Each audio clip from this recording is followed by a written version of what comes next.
Boa noite aos dois. Luana Trindade aqui da Flá TV. Tite, primeiro, parabenizar pela vitória. E queria que você falasse um pouquinho sobre os números. 10 jogos que o Flamengo não sofre gol, né? 10 jogos. Também melhor ataque, melhor defesa da competição, hoje com 23 finalizações.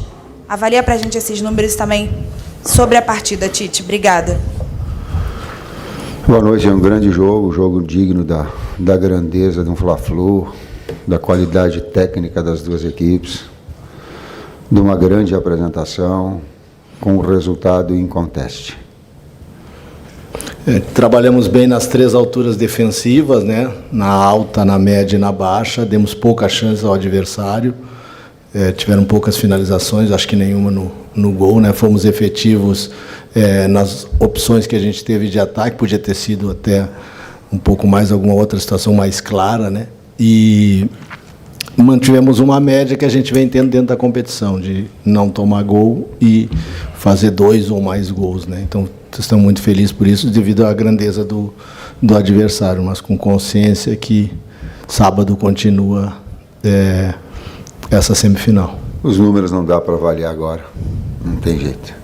Tem jeito, a adrenalina dela fica projetando uma semifinal que está ainda aberta. Tite, Kleber, boa noite. Raíza Simplício da Gol Brasil aqui. A gente tem visto, e hoje de novo, né, o Flamengo com muito volume de jogo, criando muitas chances. O Kleber até destacou que o Flamengo faz pelo menos 1 a 2 gols por partida nessa competição. Mas a gente sente que dá para fazer mais. Como é que está isso? Você já falou algumas vezes sobre contundência, vocês conversam isso, trabalham com jogadores. Hoje, na minha opinião, o Flamengo poderia ter feito 4, 5 tranquilamente. E rapidinho, Tite, eu vi você ali bem chateado, reclamando com a arbitragem de um lance. O Arrascaeta também até chamou ali o VAR, um lance que seria pênalti para o Flamengo. Vocês já conseguiram ver esse lance? O que foi que aconteceu ali? Eu vi, tenho opinião, porém a direção que vai falar a respeito. E do outro lado tem Fábio no gol, né?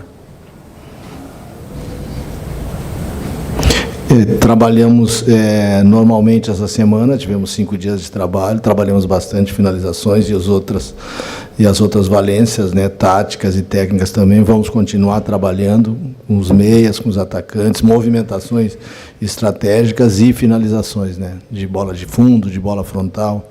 O trabalho é esse, e procurar cada vez mais. A gente sempre tem batido na questão da evolução da equipe, procurar evoluir jogo a jogo. Boas noites, por acá. Aquí. Quería consultarles por Eric Pulgar, viene haciendo buenos partidos. Hoy, cuando había pocos espacios, él manda el cruzamiento para el primer gol de Everton Cebolinha. Además, lo suma a una convocatoria reciente a la selección chilena. Si pudieran analizar el momento de Eric Pulgar, se lo agradecería. Buenas noches. O Eric vem fazendo grandes jogos, né? Teve um problema que ficou fora de 1 ou 2 partidas, um problema de uma, não lembro se foi dengue, que foi, não estou lembrado agora. Voltou bem, como tinha terminado o ano passado bem, é um grande jogador, faz uma função, faz como primeiro, faz função como segundo, e hoje fez um grande jogo novamente. Sentiu um pouquinho, e a entrada do Igor, a gente está muito feliz, mais um bom jogo do Igor, que também faz bem essa função, né? Um menino que vem crescendo também, a gente fica feliz pelos meninos também. Eric é um grande jogador. Grande jogador. Boa noite, Tite. Boa noite, Kleber. Aqui, Sidão Marinho da Litoral News. Acho que, se a gente olhar para o futebol brasileiro hoje, nenhuma equipe tem um jogo coletivo tão qualificado como o Flamengo tem, né, sob o comando de vocês. Claro que do lado individual o time é muito forte, mas o coletivo da equipe sobressai dentro de campo. Lembro que na última coletiva você falou um pouco sobre a solidariedade, nessa família que o Flamengo está formando. Queria que vocês analisassem um pouco esse jogo coletivo do Flamengo, a importância disso para essa sequência muito positiva. E, se me permite uma segunda pergunta, de que maneira trabalhar durante essa semana para manter os jogadores focados, mesmo sabendo que o Fluminense tem que fazer 3 gols de diferença para tirar o Flamengo da final? Obrigado. Eu entendo a pergunta que tu colocaste, tu usou a conotação família, mas não é uma família. A família é uma coisa sagrada. Pai, filho, mãe, não tem igual. Tem uma relação de profissionais que são transparentes, que são leais, que querem o trabalho, que querem merecer através do seu trabalho, que não quer tirar nada do adversário ou de arbitragem, mas não quer que ninguém lhes tire também aquilo que é seu. É um direito que ela tem. E ela procura, dentro do seu trabalho, se fazer merecedor, né? De um resultado, de uma conquista, de um placar, de um desempenho. Às vezes o jogo do desempenho não é o jogo não é o placar, não é o jogo do placar. E às vezes ele se traduz. Mas é muito mais, tu está muito mais perto de vencer quando o teu desempenho ele está, e não o acaso, não a circunstância. Então, em termos familiares, não, nós temos um grupo extraordinário. Está respondido. E a outra parte da pergunta. Preparar a equipe, começa a fazer 3 gols na próxima. Eu não sabia, porque eu não estava, mas os atletas comentaram de que o ano passado, retrasado, fomos vencidos de 2-0, passado, e perdeu, né?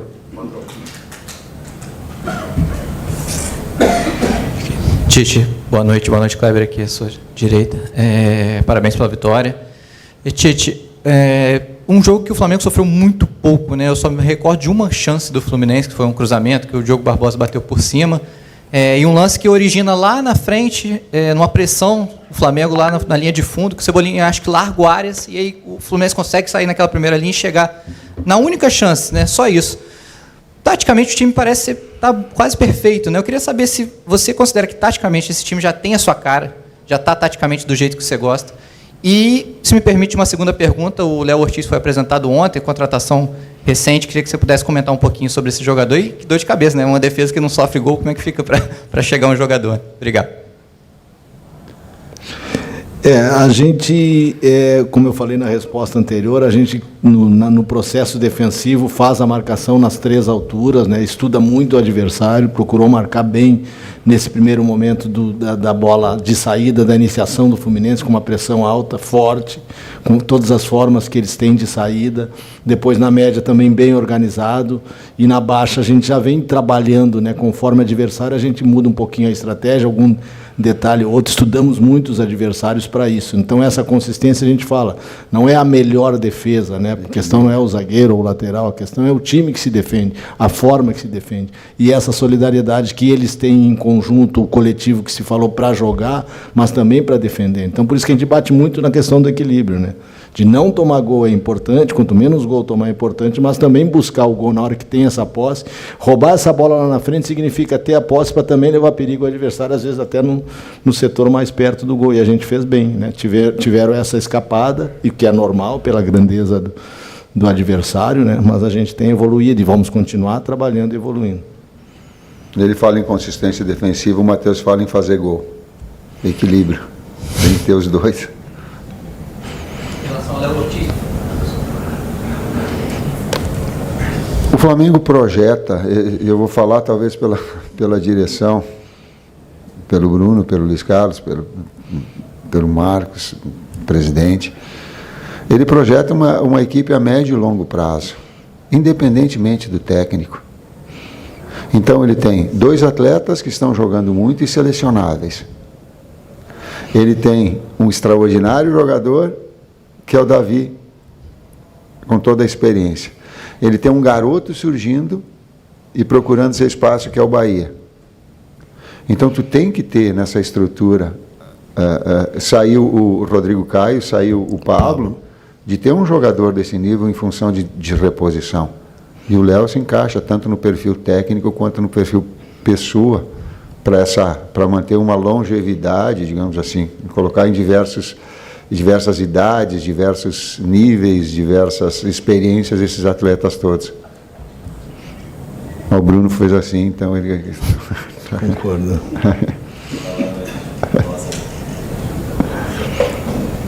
Pode? Professor Tite, Kleber, parabéns pela vitória.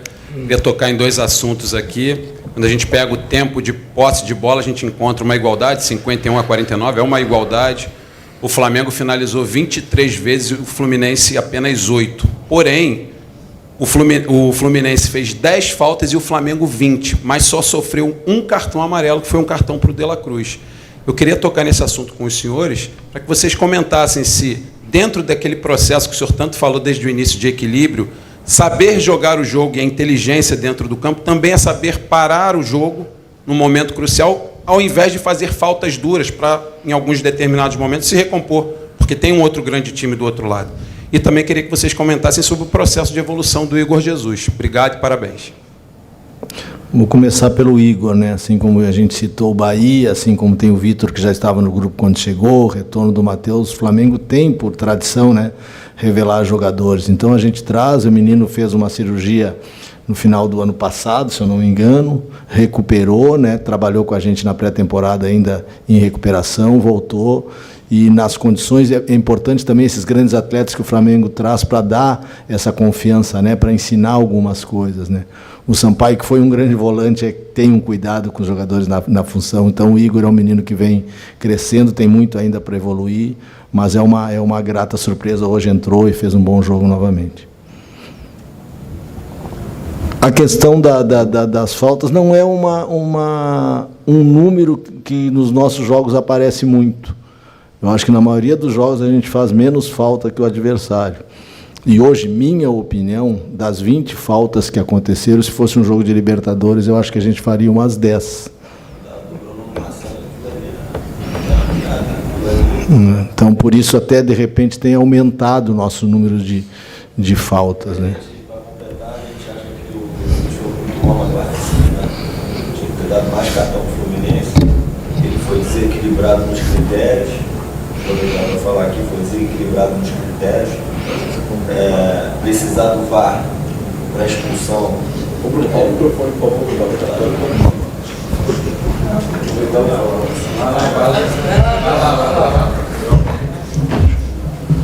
Vai ficar mais novo aqui.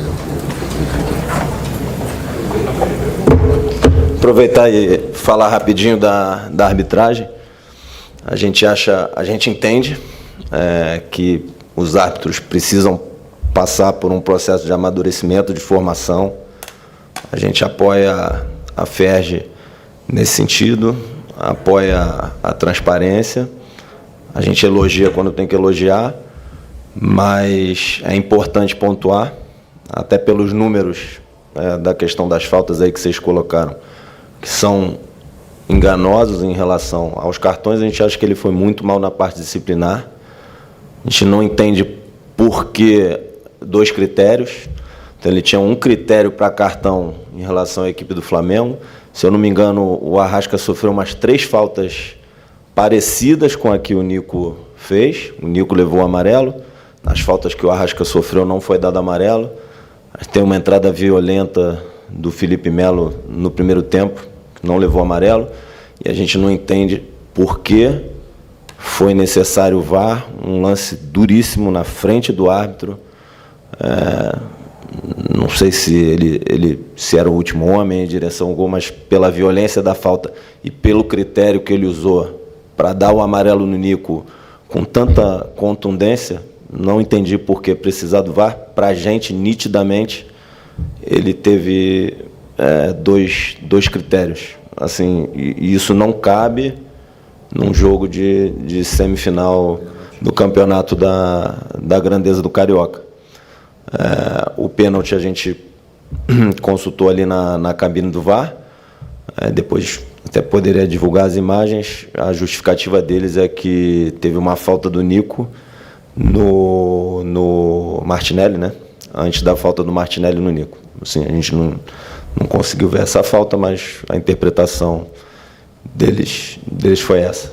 Então, mas da parte do árbitro, o que a gente viu de mais grave aí foi a discrepância de critério na área disciplinar. E acho que não cabe num jogo desse, e a discrepância foi bem nítida ali. Ela fica gritante nessas faltas no Arrasca, em lances de transição ofensiva nossa, em relação ao amarelo no Nico. Não dá amarelo no lance violento ali do Felipe, que depois ele tomaria o segundo amarelo, já o Fluminense com 10 jogadores, e também precisar do VAR para dar um vermelho num lance de uma violência daquela ali, dando um amarelo no Nico do jeito que ele deu, é totalmente sem sentido. Deixa eu aproveitar e fazer para você sobre isso, porque assim, a gente tem visto que antes dos jogos, principalmente os clássicos, vocês vão lá em conjunto, na FERJ, escolhem a arbitragem, né? Eu queria entender qual foi o critério para escolher o árbitro de hoje, por exemplo, por parte do Flamengo, e como isso funciona exatamente, porque a gente tem visto, mesmo os clubes escolhendo a arbitragem, recentemente a gente viu um jogo do Vasco também, o Alexandre Matos saiu reclamando muito da arbitragem, e continua acontecendo esse tipo de reclamação e de erros que os clubes acreditam ser erros grandes. Assim, do ponto de vista da transparência e coerência, a gente só tem a elogiar a FERJ, como na questão do pênalti que eles nos receberam ali logo após o jogo. Então isso não tem o que questionar quanto à lisura, a transparência, a coerência, né? E a gente apoia todas as medidas nesse sentido. A gente sabe que precisa formar mais árbitros, precisam ser formados. A gente apoia a FERJ nesse sentido também. Mas assim, os erros acontecem. Quando é para elogiar, a gente elogia, e quando tem que criticar, a gente precisa pontuar e criticar. Os árbitros dessa semifinal foi um processo diferente, foi um processo de seleção da FERJ de acordo com a performance dos árbitros no campeonato. Então, eles explicaram o critério e acho que foram totalmente coerentes, foram transparentes, não tem o que questionar nesse sentido. E nos outros jogos da fase de classificação foram escolhidos em consenso, também sempre ouvindo a opinião técnica do presidente da comissão de arbitragem. Enfim, a gente tem a confiança na FERJ, tem a confiança no presidente da comissão, nos processos. Agora, os erros acontecem. O que incomoda a gente é quando tem falta de uniformidade, por exemplo, de critério. Assim, se o critério for o mesmo para as duas equipes, está tudo certo. Mas, do jeito que foi hoje, a questão disciplinar incomodou a gente. Quanto à escolha do árbitro, acho que a escala foi correta. A gente confia no presidente da comissão, confia na FERJ. Tem sido extremamente transparente. Como eu disse aqui, receberam a gente no VAR, mas quando os erros acontecem, a gente precisa pontuar. Espero que, enfim, no próximo jogo da semifinal transcorra tudo bem, sem problema. Não só a escalação do árbitro, mas a escalação do VAR daqui a pouco. Sim. Escalar, né? Sim. Vai ter uma reunião nessa semana agora para a definição do árbitro e do VAR do segundo jogo, na semifinal. Obrigado, boa noite.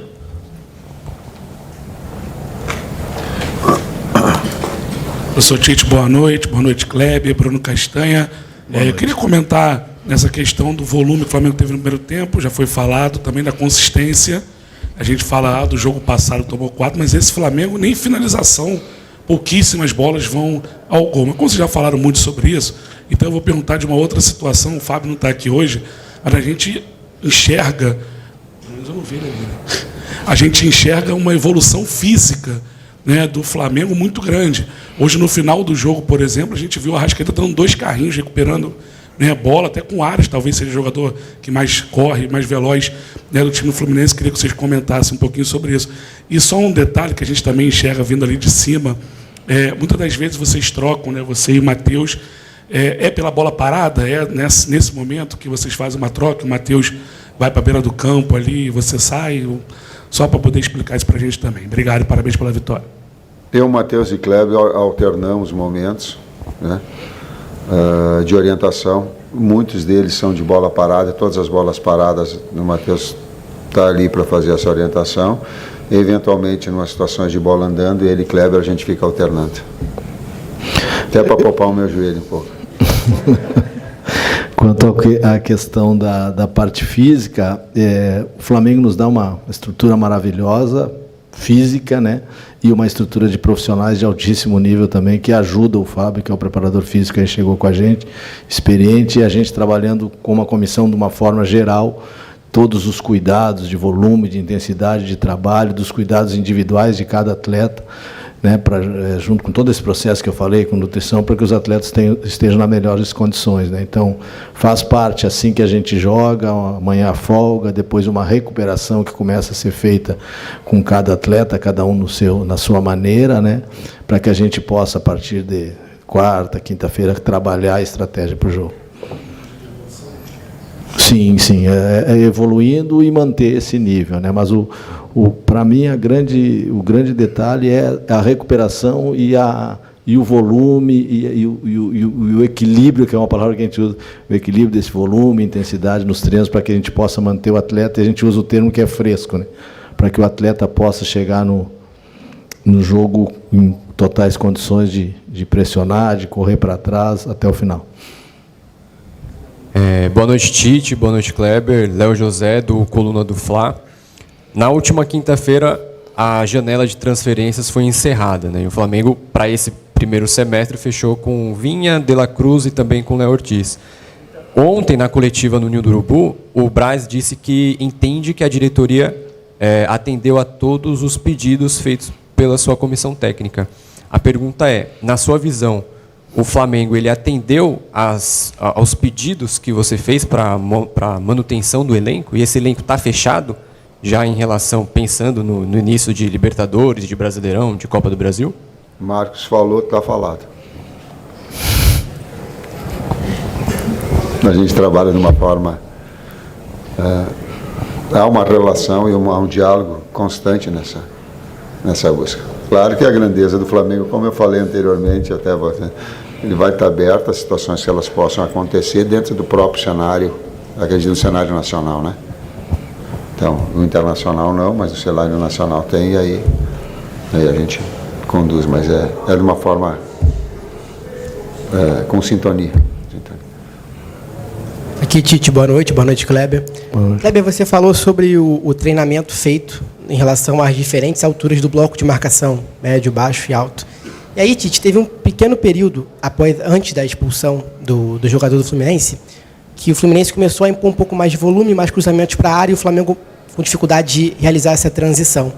Eu queria te perguntar se isso foi uma consequência direta do jogo ou foi uma estratégia iniciar o segundo tempo num bloco mais recuado para criar mais espaço na frente, e aí, após a expulsão, o Flamengo com mais conforto pela superioridade numérica, conseguiu voltar a pressionar um pouco mais acima. Marcos Martins, do canal da QSRN. Não, foi pela qualidade do Fluminense. Quando tem um Fla-Flu com jogadores de tanta qualidade técnica, inevitavelmente eles vão conseguir construir. São diversos e diferentes jogos dentro do mesmo jogo. Isso é do jogo, é da partida saber trabalhar, mas foi qualidade do Fluminense, não como ideia. Última pergunta aqui. Tite, Kleber, parabéns pela vitória. Até falando a respeito desse equilíbrio que é tão buscado no trabalho diário no Ninho do Urubu e nas partidas, a atuação do Everton Cebolinha, você às vezes evita falar em atuações individuais, mas o Everton Cebolinha, no meu entendimento, hoje ele se destacou, talvez tenha sido o maior destaque da partida. Não apenas pelo gol marcado, que muitas vezes se analisa a partida pelo resultado e não pelo desempenho, mas também pela entrega dele sem a bola. Eu contei 3 roubadas de bola, uma delas importantíssima, que culminou com a expulsão do zagueiro Thiago Santos, e se essa preocupação é também uma preocupação de que os jogadores tenham esse comprometimento durante os 90 minutos, tenham esse foco do comprometimento tático de não jogar apenas com a bola no pé. Eu vou te dar só um dado e depois o Kleber fala mais a esse respeito. Os últimos 4 trabalhos aqui dentro do Flamengo, e aí é méritos dele. Sabe quem fez mais gol? Como média? Qual treinador, no caso, né? Dos últimos Vitor Pereira. Foi o que mais fez gol. Como média. Então, o que eu coloco isso, em cima disso? Para a gente estabelecer, não só para cá, não só para lá, mas equilibrar essas situações. E eu busco olhar o saldo de gols. Quando tu olha o saldo de gols de uma equipe, tu consegue ter uma referência, para mim, estatística mais fidedigna daquilo que uma equipe se propõe. Se ela não faz gol, tem problema. Se ela toma gol demais, ela tem problema. Então, tu encontrar esse equilíbrio é difícil pra caramba, é muito difícil. Assim como é difícil o técnico vir aqui e ter uma série de jogadores, como eu abri a palestra hoje, que estariam em condições de começar o jogo. Pela qualidade, pelo trabalho que ele tem, pela prateleira que eles têm, uma série deles. E aí eu tenho que optar. E talvez não curta vitórias, não curta o trabalho na minha plenitude, porque também fico chateado em não dar oportunidade a tantos outros que mereciam. Mas esse lado humano, esse respeito que eu tenho a eles, e faço questão de colocar, porque abri a palestra dessa forma e sabíamos que ia ter que utilizar, esse respeito todos nós temos. Eu sou porta-voz, o César está me olhando, o Matheus, o Bruno, o Lucas está me olhando. Nós temos um respeito muito grande a eles. Eu sei do dia a dia. Atrás da cortina, eu sei o quanto eles trabalham. E não é trabalho de faz de conta. E ele é com os problemas, sim, mas ele é transparente, ele é leal, ele é direto. Então, até eu vou para casa curtir de um lado, mas vou ficar assim, poxa, queria ter mais oportunidade para mais atletas. E não consigo, na plenitude, ainda curtir o técnico, outra vez carregue com ele, o técnico principal, carregue com ele essa tristeza um pouquinho de não dar todos naquilo que ele gostaria de botar para jogar. A pergunta tática dos externos, a gente tem hoje no grupo 3 externos com característica de amplitude e jogada de 1 contra 1, né? Cebolinha, Bruno Henrique e Luiz Araújo. Tem o Verto, que é um menino da base que foi campeão aqui na base, que tem um histórico da base, que está trabalhando com a gente, tem essa característica, que tem treinado muito bem também. Aí temos aquela questão que a gente sempre coloca para vocês de usar meias com flutuação, com características como tem entrou o Vitor no último jogo, entrou agora, né, entrou bem, tem o Mateuzinho que retornou, jogadores com características diferentes, o Nico que fez ali no início, o Gerson que pode fazer também, e todos eles têm as suas funções bem claras, bem determinadas nas 3 alturas defensivas do jogo, falando na parte defensiva, e na parte ofensiva, cada um com a sua característica contribui muito para o jogo, né? Tem dado muita contribuição, o Luiz que tem jogado mais, ele e o Cebola muito, e o Bruno tem entrado muito bem em todos os jogos, às vezes pelo lado direito, pelo lado esquerdo, o Bruno e o Cebola mudando o lado, então a gente tem ficado muito satisfeito, eles estão entendendo essas questões, né, de posicionamentos defensivo e ofensivo, e a contribuição é muito alta de todos.